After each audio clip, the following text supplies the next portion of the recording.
Get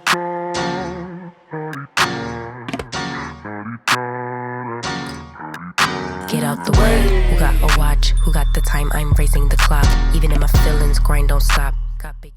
Hey, Elly, how are you? Good, thank you. Welcome to Mature Allure. On today's episode, we have Elly Klein, and That's correct. she is a dating mentor. Tell us about yourself, Elly. Okay. Well, my name's Elly Klein. I'm a professional dating mentor, and I help women go from dating sucks to dating success and find their Mr. Right ASAP. Okay. Well, I mean, everyone wants to find their Mr. Right. You have your Mr. Right. I have I my do. Mr. Right. But we're here to help those who haven't quite gotten there yet. Just because, we're in our over 40 doesn't mean that we're not still looking for love. And then people have all kinds of situations that happen to them, whether it's Definitely. divorce, never being married. So tell us about, what is your company called? Your Dating Bestie, is it? Yeah, my business is called Your Dating Bestie. And I called it that because I'm like your best friend for all things dating, which I think is something that's really needed out there at the moment. There's a lot of information, and there are dating coaches, but they're very expensive. And I wanted to be somewhere in the middle, like I'm a best friend, I'm accessible to my clients 24/7, and I stick by them until they find love. So tell us a little bit about the process working with you. Okay, well, it's an online community, and there's three parts to it. So I do have a step-by-step system for finding love, but more importantly, I'm there and the community is there to help you implement it. So as you go through the dating process, you've always got someone there to support you, ask questions. We do like twice weekly check-ins. And then I also have a little bonus where I write my clients' dating profiles, because that's where it all started. Because I'm a Oh, professional writer and I was doing online dating myself, and I could see how bad people's dating profiles were. And so I started out by writing dating profiles. And then when I finally found love myself and could see like all the mistakes I'd made and a much quicker and smoother path to it, I started offering one-on-one coaching, but then I was only helping women one-on-one, and I wanted to help as many women as possible. So I created the community. well, I was going to ask you how you got started and what made you come up with this idea. But you just kind of answered that, which is really good. I Uh, also wrote a book. I wrote a humorous dating advice book called Men Are Like a Box of Chocolates. Men are like a box of chocolates. And Yeah. okay, so tell us a little bit about that. Like, how are they like, just a little overall, like, how are they like a box of chocolates? Okay, well, I actually wanted I use chocolate as a metaphor for men, but it's meant to be very positive. Like, it's not meant to be nasty. It's like chocolates are delicious, men are delicious, Yeah. and it's a journey to find the right one, and that's basically what it is. Yeah. And it's Yeah. just a fun little gifty book. It's not serious. Is it on Amazon? Can somebody grab it on Amazon? It was, but now you can just buy it directly from me if anyone's interested on my Okay. website.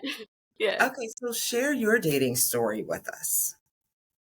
Okay. Well, um, so I didn't meet my husband until I was 38, and we didn't get married until I was 42. So Mm. I was single for over 20 years. I had a few, relationettes and situationships, but I really didn't meet anyone really significant until my husband. And 11 of those years was online dating across 3 countries and 7 dating sites and apps. So I'm Australian, so I dated in Australia, I lived and dated in Canada, and I lived and dated in the USA in New York.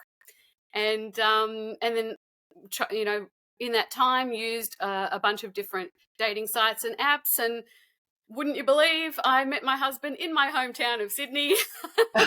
He was here all along. So, as a dating mentor, explain what that is, along with, like, is that something you see a lot of women might need right now? I mean, your business is called Your Dating Bestie. So like you Yeah. said, you're kind of like a friend and a mentor. How do the two come together for the business? Well, I'm just not a fan of the word coach. I think it's a bit confusing. I like the word mentor because I use my vast experience and ultimately success with dating to help my clients have a much quicker and smoother journey than I did. And Mm. so, and I kind of also see myself as a best friend because I'm just always there for you. So I don't have like set times that you can contact me, or you can contact me anytime. The community's 24/7, and my clients can reach me pretty much anytime. So if they're having some sort of crisis, like a fight with their boyfriend or something, they can reach me. Yeah, I'm pretty easygoing about that. Okay. Well, I wanted to ask you because single women over 40 who are looking for relationships, like what are some suggestions that you can give them on how they should date to get married? To get married. To get married. Okay, well, probably the first step is to get your mindset right. So there's no point going into dating if you just hate all men and you don't think there's anyone out there for you. Like that's because you're going to give off that vibe on dates, and it's just not going to go very well. So in my little system, even though it's short, there are 20 steps, and the first 7 steps are devoted to getting your mindset right. And I'll give you just like one example. So I have this saying, you're not looking for men, you're looking for a man, right? So what I mean by that is women could be like, oh, all men want to date younger women, and all men want to date slim women, and all men don't want to date women with kids, and all men this and all men that. It doesn't really matter what men as a group want, because you only need one man, and you're looking for the right man for you, and the right man for you will want you. So there's no point worrying about all those things, especially if you can't control them. And just be your best self, and the right person will come along. And so that's tip number 1. So tip number 2 is to embrace online dating. I know that people have gotten really sick and tired of online dating, and I know it can be frustrating, but the reality is online dating is the most effective and empowering way to find love that's ever existed. So you just need to learn how to use dating sites and apps effectively, and learn how to control the process rather than letting it control you, because that's when it becomes frustrating. So you can try and find someone offline, like you can go to speed dating events and singles events and meetup groups and stuff, but you won't meet as many single men in a shorter amount of time as you will online. And what you really need is volume, because that volume is going to whittle away very quickly down to the men who prioritize you, whose company you enjoy, who treat you really well. And so that really, my second tip is to stop trying to not do online dating. Uh, um, just embrace online dating. It really is an effective tool for finding love. So that's tip number 2. You want tip number 3? Tip number 3, let's keep it rolling because those are great tips. And especially, I did want to say this with the online, everything is online. So, you shop online, search for things on everything you do is online. So it's kind of funny how you say people don't want to date online, but it opens you up, like you said, to more people. Absolutely. And so that's why it's such a powerful tool, and you just need to get a hold of it, get a grasp of it, and you'll be fine, and you'll start to really enjoy it. Mm-hmm. So the third tip is to give more men a chance. And the way you do that, especially online, is to put all the maybes in the yes pile instead of the no pile. So what Mm. happens is women will search and swipe, and of course the yeses will be, oh yes, match, swipe right or whatever, Mhm. and the no's that are a definite no, but then all the maybes will be like, oh, he's kind of attractive. Nah. It's like, oh, he lives a little bit far away. Nah. right? And Yeah. they just like all those maybes going into the no pile. If you start putting those maybes into the yes pile and seeing what happens, see if you warm up to them after a few messages, after a phone call, after a date, it will change your life. Because I can almost guarantee your Mr. Right will be one of those maybes. And that makes a lot of sense because I'm thinking now about when I met my husband. It was, yeah, he was cute, but I wasn't really sure. I was like, and Exactly. yeah, it's like, but and even after a couple days, I'm like, yeah, okay, but maybe I don't. And then it's just like it just turned into, oh my goodness, this is the man for me, you know.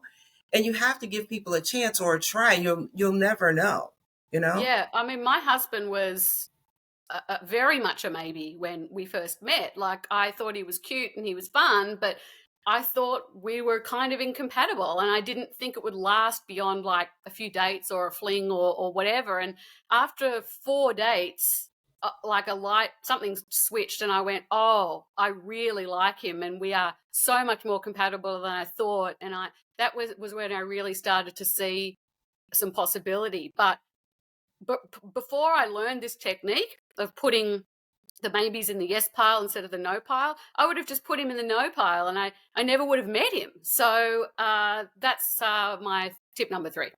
Yeah, and that makes a lot of sense because a lot of times, especially the older women get, you people tell you write a list and you don't want to settle and this is what you want and you put this list together. I mean, I was never a big list person anyway, but mentally, I will say I had a list or things Sure. that and if you just go by your list, you're actually, both of you are strangers when you meet.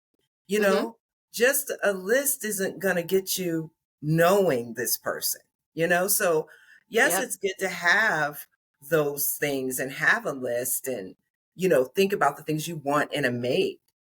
But at the same time, you have to get to know a complete stranger to find out if they are actually compatible, like you said. Absolutely. Settling is not.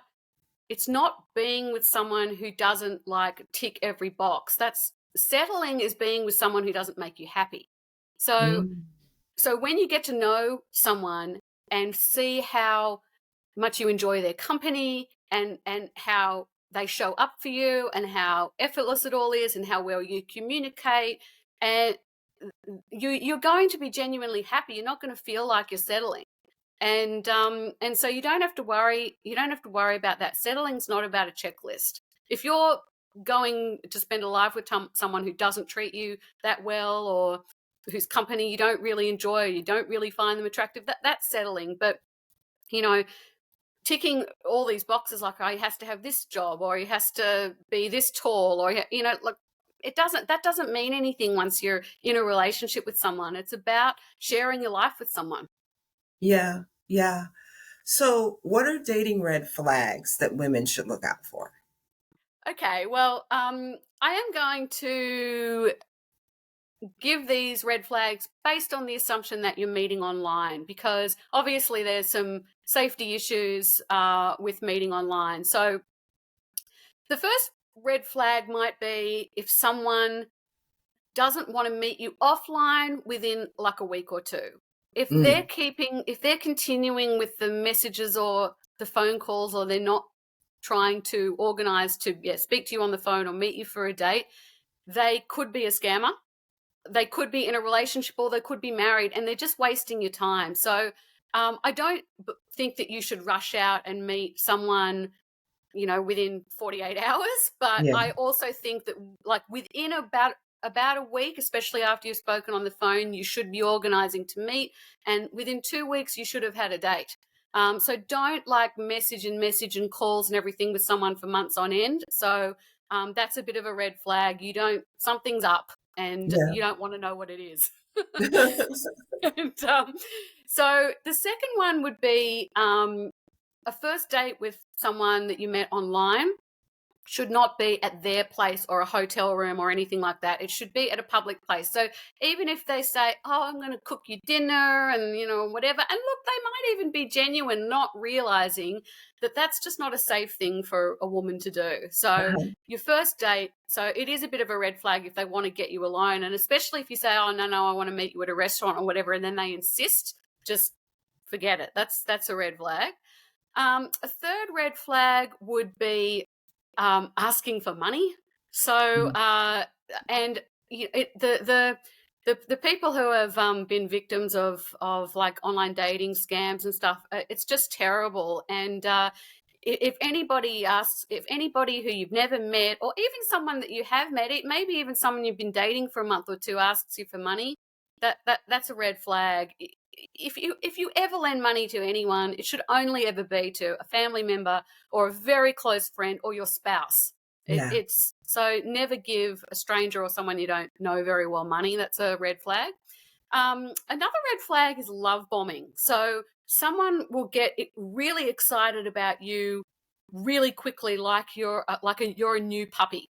But they can exit your life as quickly as they entered your life. So it can all be very exciting and romantic and thrilling within the first couple of weeks or a month or two, and then all of a sudden, like, you're really hurtling towards a life together, and they just tap out. And so if someone is very excited about you, that's nice.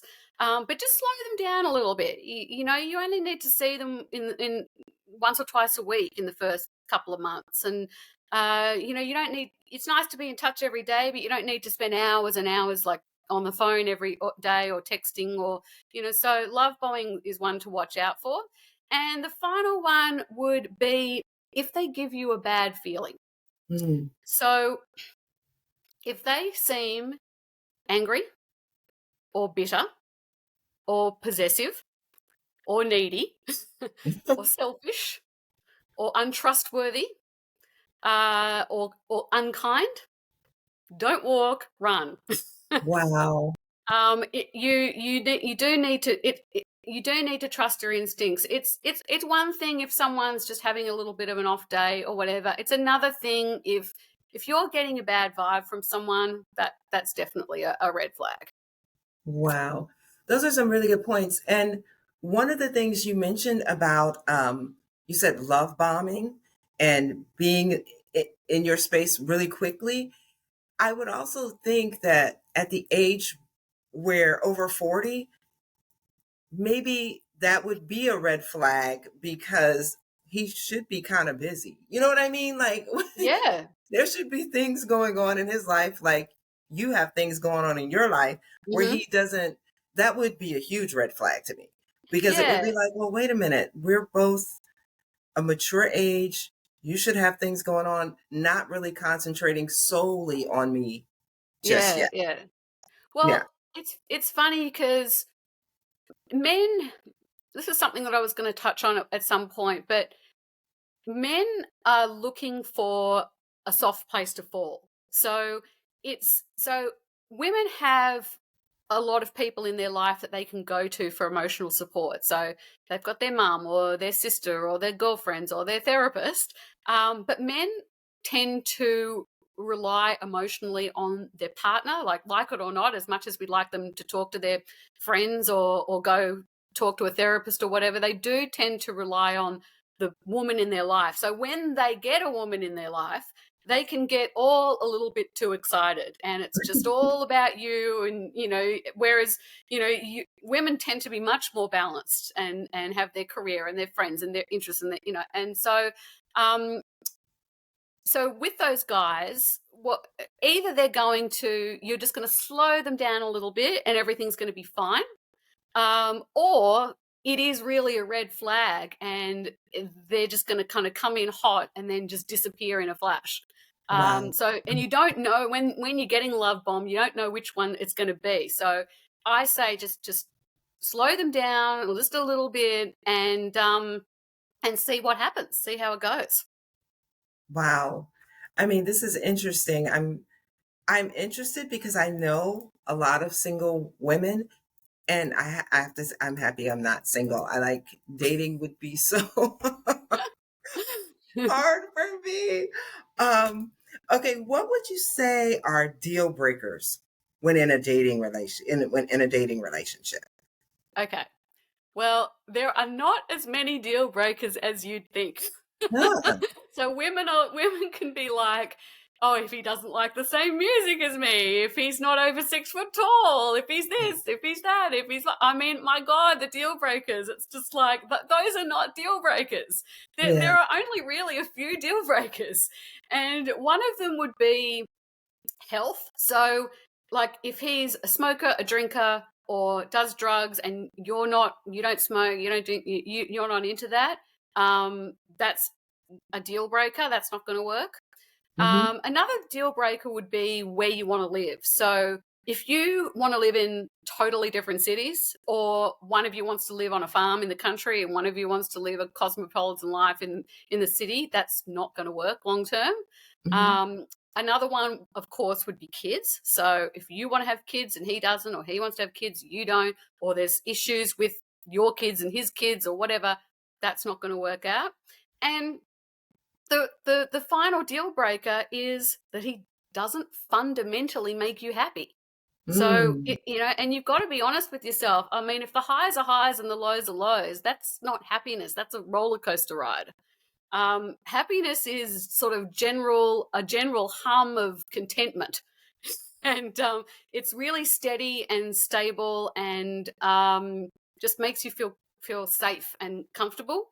And also, of course, you've got to enjoy their company, and you've got to have good conversations and have a good laugh together, and all those things. But if you're not fundamentally happy, if you're not happy with the way he treats you, or you just not that, then that's a deal breaker. One of the things I did want to ask you about was age. Mm-hmm. Like, as say he's younger than you are, Mm-hmm. or you're in your mid 40s and he might be in his 70s. I mean, I'm just throwing That's a something big out there. age That's a difference. big age Yeah. difference. But the reason why I ask that, and this might sound crazy, is because I have single friends who want certain things out of life, Right. but they're dating people that are not, don't have those things, or what they want. Maybe somebody who's like 69 has already achieved and is successful and has all, you know what I mean? But oh, I don't want anybody that old. So how does age play into dating when you're in your mid 40s and older? It's a great question. I think men actually make the mistake of thinking that they need somebody younger, right? Mhm. And also sometimes women can make the mistake of thinking that they need someone older. And I think when everybody's midlife, you could probably safely go down 10 years and up 10 years, and it really comes down to that person, their energy, their lifestyle, their interests. And 10 years when you're 40, or maybe say you're 45 or whatever, dating someone 35 or dating someone 55, it's not that big a difference. And people can look, very young for their age. And my husband's 10 years older than me, and I never dated someone much older than me, but he looks my age. I mean, he still does. He looked my age then, and he still does kind of look my age, and he's just very youthful, and I don't feel the age difference. If I did feel the age difference, we wouldn't be together. Mm. So I like, women are good at being open-minded about age. Sometimes they could probably, like, I push my clients to go just a little bit older, because it doesn't mean that you have to go out with every guy who's 10 years older than you. Yeah. It just means that those guys, like my husband, who was way more youthful than his age, they get to sneak into those filters, and they get to be put in the yes pile, like what we were talking about. And so I do push women, sort of tend to want, 5, 6, 7, or whatever years older than them. I do encourage them to, like, go up to 10 years, because you just never know who might sneak in there. And also, a lot of women are extremely youthful and in great shape. They can go younger too. Like, they Mhm. can not 20 years younger, but, go younger. And I think men, like, for some reason they'll still be midlife and they won't even consider someone their own age. And I know women my age who look at least 10 years younger, Yeah. and like they could say that they were 35 or whatever and nobody would know. And Mhm. so I don't coach men generally. I do sort of tend to focus on women because I'm a mentor, and so I go off my own experiences. But that would probably be one of the things I would say to men is to, there are definitely women your own age and a bit older who would be just as exciting as younger women. Yeah. Yeah. Yeah. And look, as a general rule, I'm personally not a fan of big age differences. I think once you're getting up to 15 and 20 years, I think that really is a big age difference. But I also know couples who are very happy who have 17-year age differences, Mhm. and again, that they're youthful, they're on the same wavelength or whatever. So it really does come down to, are you fundamentally happy? And are you okay with the realities of your age and that you will probably lose your partner, you know, they'll probably go before you, whatever, but you don't know that. You don't Yeah. know that. So I really think it just comes down to being happy. Yeah. Okay. Okay. Um, okay, so let's talk about commitment. Okay. What do you do if you're dating a person and your dating partner doesn't want to commit? Stop dating them. No, what I mean is I have this saying, commitment is a series of mini commitments, Mm, right? And so as you progress, you should slowly but surely go from one mini commitment to the next. And if the person you're dating or in a relationship with can't give you an appropriate level of commitment for the stage that you're at, you should move on, because mm, it's not a relationship without a certain level of commitment. Otherwise, you're just seeing each other. And so if you've been dating for like 4 to 6 weeks, you really should talk about being exclusive. And that means, like with online dating, you hide your dating profiles and you only see each other and you be exclusive and you see how that goes. And then if you've been exclusive for another, say, 4 to 6 weeks, you should have another talk. Are we boyfriend and girlfriend now? mm. Partners? Start introducing each other to family and friends like this is a relationship, right? And so you sort of make it public in whatever way that means to you, and start making that person a part of your life. And then after about a year or so, you can start talking about, do we want to move in together? And, and everyone's got different ideas about living together before marriage or, whatever it might Mhm. be. But that was something that I wanted to do. And so, and it really, within another 6 months to a year, you might want to talk about getting engaged or getting married or having kids or buying a house or sharing your life together. Like if you've been with someone for 3 years, um, 3 years is long enough to know if you want to spend your life with someone, whatever that means to you. Yeah. And you should be able to have these talks all the way along. If you can't openly communicate, if you're scared to talk to your partner, now look, you don't want to be having relationship talks every 5 seconds, but if you can't have like a little check-in at a reasonable amount of time and say, hey, let's talk about, just say you've been together since January and you're already thinking about Christmas and New Year's and whatever, and you're like, hey, you want to talk about maybe moving in together next year? It's like your partner should be like, yeah, let's talk about it. If they're too scared to talk to you about it, or you're too scared to ask them, that's a red flag. Yeah. Yeah.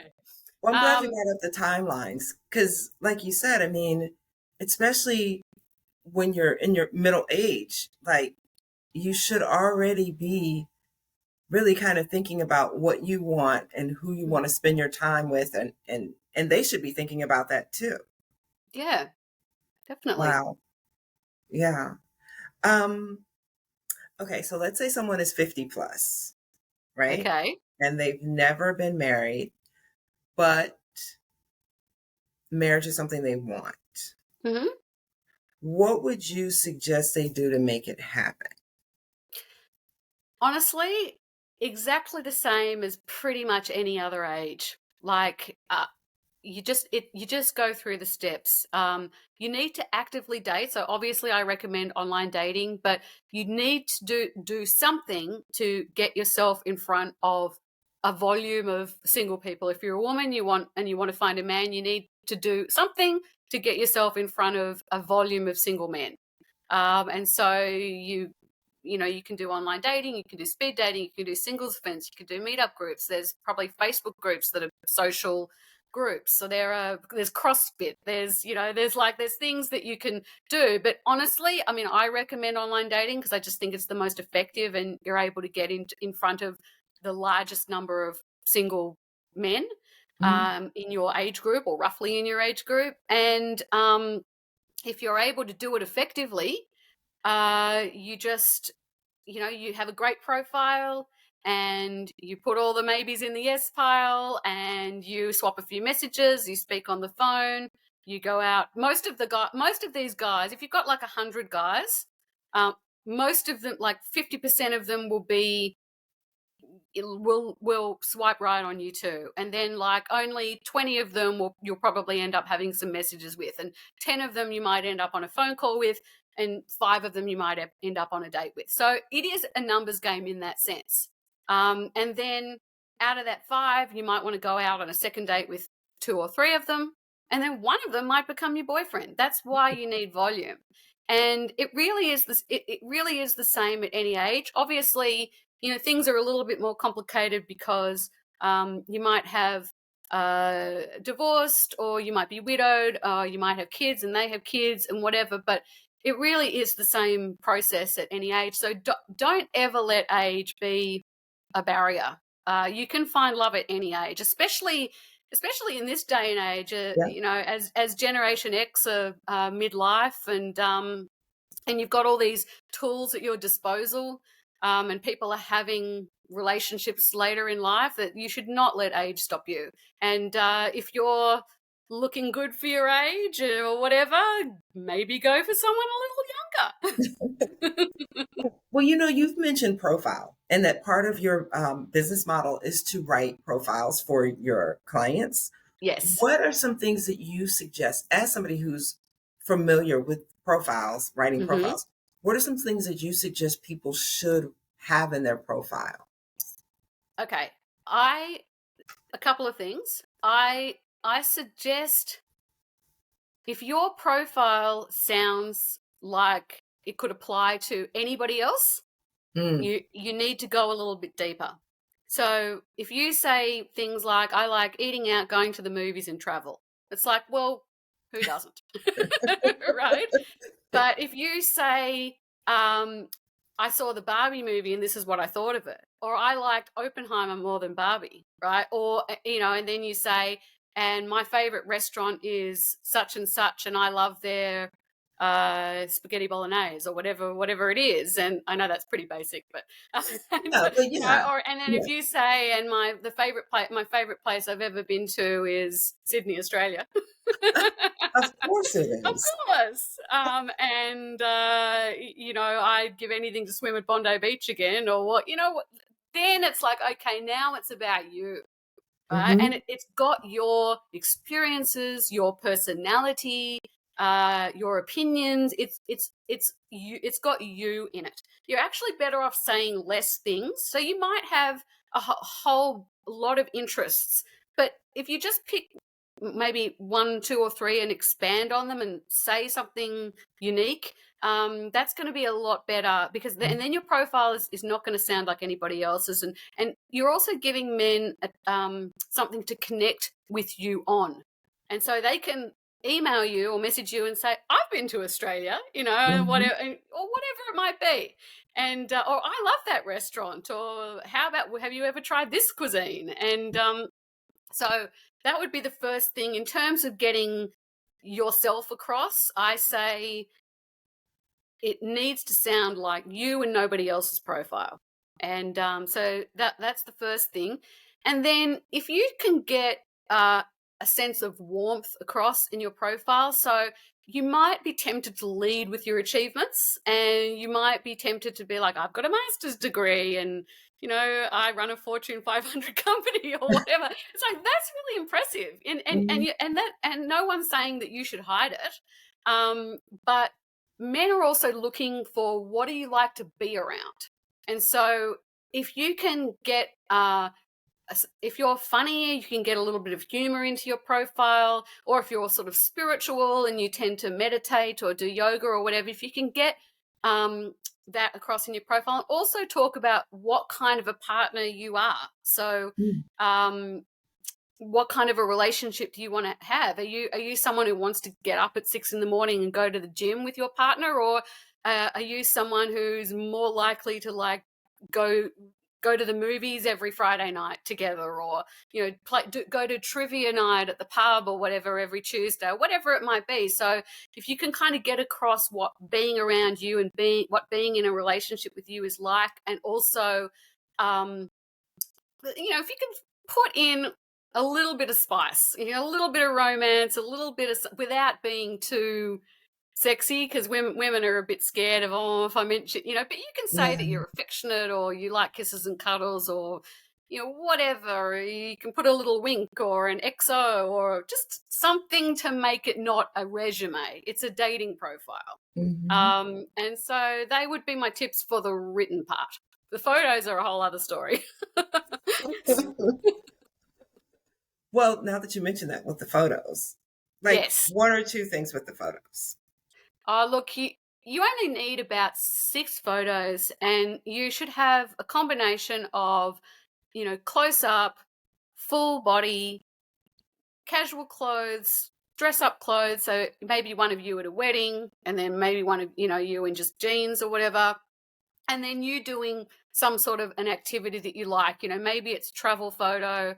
Maybe you're a cyclist and you're riding a bike, or you've just finished a triathlon, or whatever it might be. So just a range of photos, only about 6 really.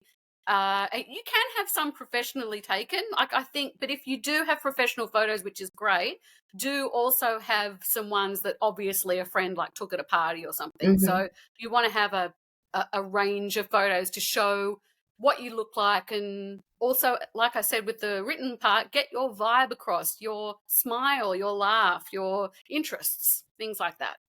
And also maybe something that's not 25 years old either. Oh, well, yes, of course, that goes without saying. Yes. Yes. Say it, however, I don't know. You're absolutely right. People are very guilty of this. Yeah, obviously recent photos. Yes. And you can even say that too. So you can even say that the year or the month, even that, this was taken last week or whatever, and men will go, oh, So, yeah, that's important. Well, we've talked a lot about online dating because that's really what you work with and what you do. What is the dating landscape beyond online? I mean, what are some other suggestions, even though, like you said, you prefer online? Say someone hasn't really gotten there yet. Do you have any other suggestions about ways to date? Yeah, most cities have speed dating, and I actually think that's probably the second best way to meet. So, you go if you type like speed dating in your city into Google, it would probably come up with the whatever speed dating is in your city. But you usually go, there's usually like about 10 to 15. If you're a woman and you want to meet a man, there's like 10 to 15 men there. There's also like 10 to 15 women. And it's like a 5 or 7 minutes with each person. And you just have like the men, usually the women stay in one place, and the men get up and move across like every 7 minutes or so. And you just have a quick chat. And then at the end, if you're interested in anyone, you like tick that person's name. And then if they tick your name, the company will exchange phone numbers or exchange contact details or whatever for you, and you can get in touch. And so that can certainly be a fun way to get back out there without having to go online. And I guess further than that, there's just any social group. Like, pick something that you're interested in, and go and do it socially. Like if there's a movie group or anything to do with fitness, like CrossFit has an amazing community. It's very hard though. CrossFit's not for everyone. I I was gonna couldn't do say CrossFit. that Yeah, would not be what I picked, but I I wouldn't. get maybe a I wouldn't walking either. group, but Yeah, exactly. A walking group. Y- there's lots of Facebook groups where they organise social things, and you can again like you just need to search in Facebook and search in groups and put in things that you're interested in. You'll probably find local things. You can always ask your friends to fix you up. Like you just never know who knows somebody. Like yeah. send out some emails or whatever and say, hey, I've decided that I'm going to get back on the dating scene, and so I'm just putting it out there. Mhm, If you know any eligible single men between 40 and 60 or whatever it might be, mhm, fix us up, yeah, or organize for us to meet all together at a pub or something, because mhm. you just never know who might know somebody. So there are some things you can do if you don't want to do online dating. Yeah, that makes a lot of sense. So dating is hard at any age. We know Hmm. this. What's your advice to make it a little easier and a little fun? I honestly think that you need, if you're going to actively look for love, like especially if you're going to do online dating, and then especially if you're going to like join my community or something like that, you're almost guaranteed to find it. The odds are really in your favor. Over a 5 or 10 year period at the most, like, but even if you're really going to put time and effort into it, the odds are actually in your favor. So I would say enjoy being single while it lasts, because it won't last forever. And Yeah. so like dating should be fun, and once you find someone, um you kind of miss dating, and you sort of miss meeting new people and going out to new places and the excitement of like a first kiss or a new romance, or sometimes just going on a date with someone that you might not be interested in romantically, but you have like a really good conversation and you make like a new friend or a new contact. You actually miss all of that. You don't get to do that ever again once you've Hmm. found someone. So I would assume that you're going to find someone, because you probably will, and just enjoy the journey. But that's Yeah. interesting that you say that the odds are you're going to find someone because like I said, I have friends that are single and they've been single. And so it's kind of like, well, what's going on? You know what I mean? I, Because I was single for a long time as well, and so I know how they feel. But once I me learned too. just to, Me yeah, too. yeah. I mean, I didn't get Now, married until I was 37, so I oh, okay. understand. But Yeah. like it's just, you know what I'm saying, an expanded amount of time. So I don't know if sometimes people get stuck, or let's say somebody is stuck. What are some suggestions? I know you've mentioned online dating and things where they can go to meet people. But sometimes when you're stuck, it might be maybe mentally, because like you Hmm. said, the odds are, and put somebody that's a maybe and a yes. How do you get yourself to that point where you're like, let me do this? I do think, because I was stuck and Mhm, I couldn't figure out what I was doing wrong, and I worked with a dating coach, and the combination between working with that dating coach, a few things I'd learned in counseling, and then some of my own experiences, and then put that all together. And I started approaching dating differently. And mhm, it really wasn't long after that that I met my husband. And I just needed, like you said, you're stuck and you need to have some breakthroughs, and you need to find that breakthrough somewhere. So I would recommend working with a dating expert who resonates with you. So there's lots of dating experts out there. You can find them, on everywhere, social media and YouTube, and Google them. You can get referred to them. They're everywhere, and find one who speaks to you. So I've got a kind of a very no BS kind of vibe, and I'm kind of quite methodical and everything.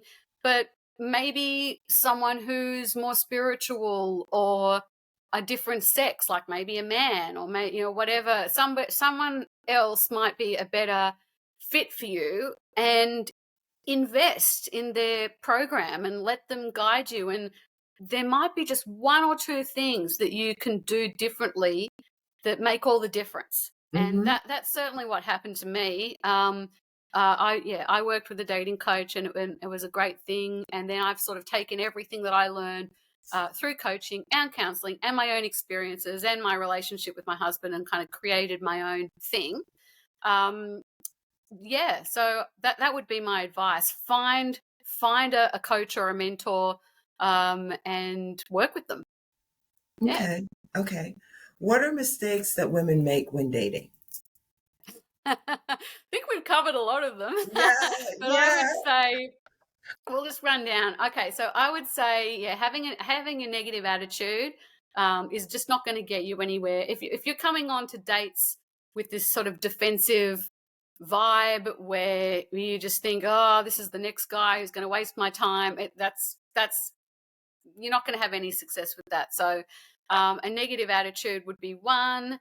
I would say, yeah, so like we talked about, not giving enough men a chance, being too picky in the early stages. So I say to my clients, it's not about being less picky, it's about being less dismissive, right? Mm. So if you're looking at dating profiles and you're like, oh, he took a bathroom selfie, and oh, he's holding up a fish, or whatever, or like all the things that women hate, or like he's made a spelling mistake or whatever in his profile or whatever, just like, oh, he lives further than like a 20-minute drive, or they're sort of making too many assumptions about someone before you've given them a chance. So now when you actually give someone a chance and you get to know them, well, then you can be picky. You can be picky about how much you enjoy their company, how well they treat you, how they make you feel.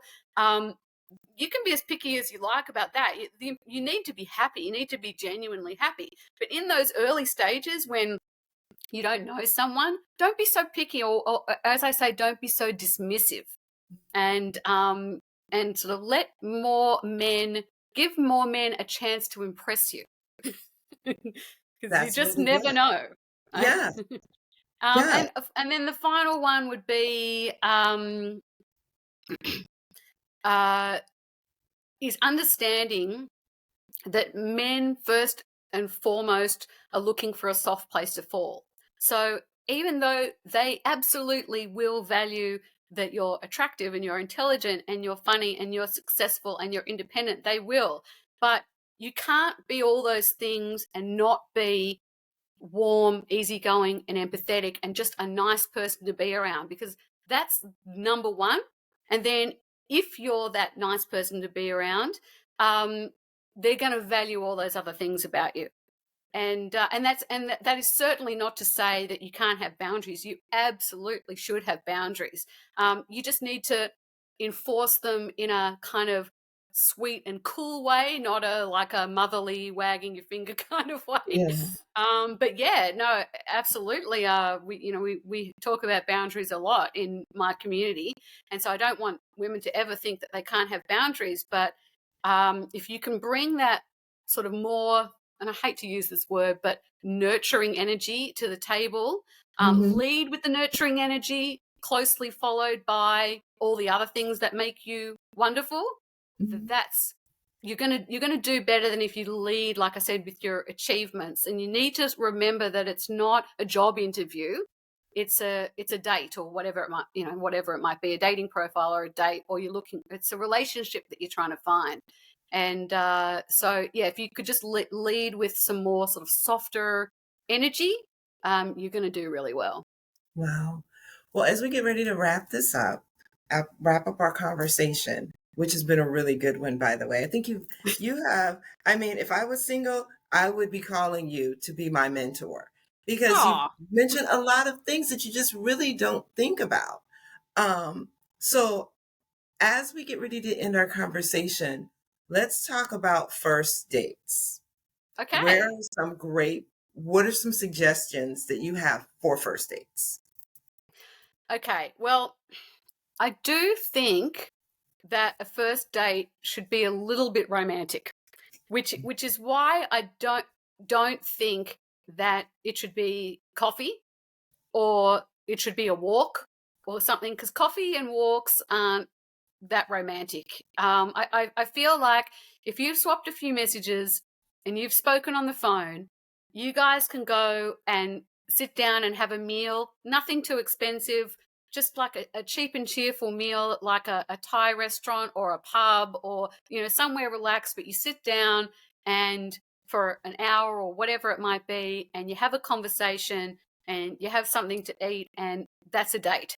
And if you've had those good messages and you've had a good phone call, you're going to have a good conversation. Like even if he doesn't end up being a romantic prospect, you Hmm. you don't end up going on a second date. You should know somebody enough to be able to sit opposite them for an hour and have something to eat and have a chat. And then if it goes well, the date will naturally go a little bit longer. You'll end up having another drink, or you'll go get an ice cream, or you will go and get a coffee, or you'll whatever. The date will kick on a little bit, and that's what happened with my first date with my husband. Was at a pub, and Hmm. we just stayed at the pub for like just forever, and let's get some dessert, and let's get because we just wanted to keep talking. Yeah. And so I really do recommend for first dates that it is a date, but I also don't think it should be at a fancy restaurant, because that's just a little bit too much pressure for everybody. And I Hmm. don't think that you should expect that the whole thing should take no more than an hour. Like, you should be able to get in and out within an hour if you're not enjoying it. So it's Yeah. like you've met, you've had a chat, you've had something to eat. Okay, I got to go. See you later. And then if it does go well, you can stay a little bit longer. So that's really what I do recommend for first dates. And I don't think you should be running out for coffee every 5 minutes. Yeah, I don't think there's anything wrong with going for a walk or something, but maybe a second or third date. I just think your first date, you should be able to sit down and look at each other and chat. And also, if you go out for dinner or you go out at night, you can get dressed up. And so Yeah. your first impression is, looking your best in a dress or heels or something sexy, and you're bringing like a date energy to the table. If you go for a walk, you're in your sneakers. If you go for coffee, it's very casual. But if you go for dinner, you get to dress up, and so I think that kind of gives you the best chance for success. And I was just thinking when you were talking about that, it also, you're committed to putting in some time from the Yeah. beginning. You know what I Yes. mean? Like if you go out, you're committed. Okay, I'm going to take this time. Maybe it's an hour, maybe it's 45 minutes to an hour or whatever. I'm going to take this time to spend and talk to and be with this person. So you're already getting a piece of commitment. If you go for Mm-hmm. coffee, I mean, a few sips, you can put that cup down, like, okay, bye. Or, you know what I Yeah. mean? It's not really, coffee's not anywhere near committal. You know what I mean? So, Totally agree. Yeah, you do. You do, because they might be very nervous, and in the second half hour, especially after they've had a drink, maybe. yeah. But it's more so the time. But the second half hour, they might just start to relax a little bit more, and you might start to see the real them a little bit more. But if someone is like, all this pressure is on them to impress you within a 15-minute coffee, it's just, you're not going to get the best read. You're probably not going to be your best, and they're not Mhm. going to be their best. It's just not enough time. But an hour is also not so long that you feel like, oh my God, I'm stuck with this person. An hour really should fly by. Even Yeah, if you're not going to see them again, it should fly by. yeah, yeah. So the types of conversations to have on a first date. Okay, well, this is interesting. You might be surprised to hear this, but I Hmm. think you can talk about pretty much anything on a first date, as long as you have a sort of sweet and relaxed vibe. So you can you might think that, oh, I can't talk about my past dating and relationship experiences, or I can't talk about deeper topics like religion or politics or anything like that. You can talk about all these things. My husband and I discussed all of these things on our first date, and we didn't even agree on them. Right? Wow. We didn't agree on them, and we still had a really good date because we were easygoing and we just laughed along and we respected each other's opinions, and we were able to get close very quickly, like discussing those things, even though we didn't agree. And Mhm. so I don't think you should be too worried about, oh, I can't talk about this, I can't talk about that. As long as you don't get angry, or like you get all angry about your ex, or you start lecturing him on feminism, yeah, Mhm. or you end up in a puddle of tears, like over. So, as long as you're kind of keeping it together and you're able to bring like a positive energy, you can talk about anything on a date. Yeah. Wow. Well, so what should happen after the first date? Oh, well, of course you should go home together. I'm just kidding. I'm just kidding. No, I think that a good first date is one that lasts a little bit longer than you thought. So you want to stay for that extra drink, or you want to stay for dessert, or you want to stay for go and get an ice cream or whatever. And I think the ideal first date ends with a kiss, if possible. Mm. Yeah. Mhm. And Mhm. and I think you just leave it at that, because there's always room for more on the second date. Always room for more. Well, Elly, this has been an awesome, awesome, awesome conversation. How can somebody get in touch with you if somebody wants to use your services? What's the best way for them to reach out? Well, I also have a podcast, and it's Mm. called the Your Dating Bestie podcast. And all the episodes they're around 15 minutes. They all tackle like a really common dating or relationship topic or dilemma. So that's one way. And the other way is to go to my website, which is yourdatingbestie.com. And while you're there, you can grab my free report. It's called Why You're Still Single. 7 reasons a luscious lady like you hasn't found her Mr. Right yet. Wow. Definitely, definitely. That's awesome. Thank you so much for being a guest on Mature Allure.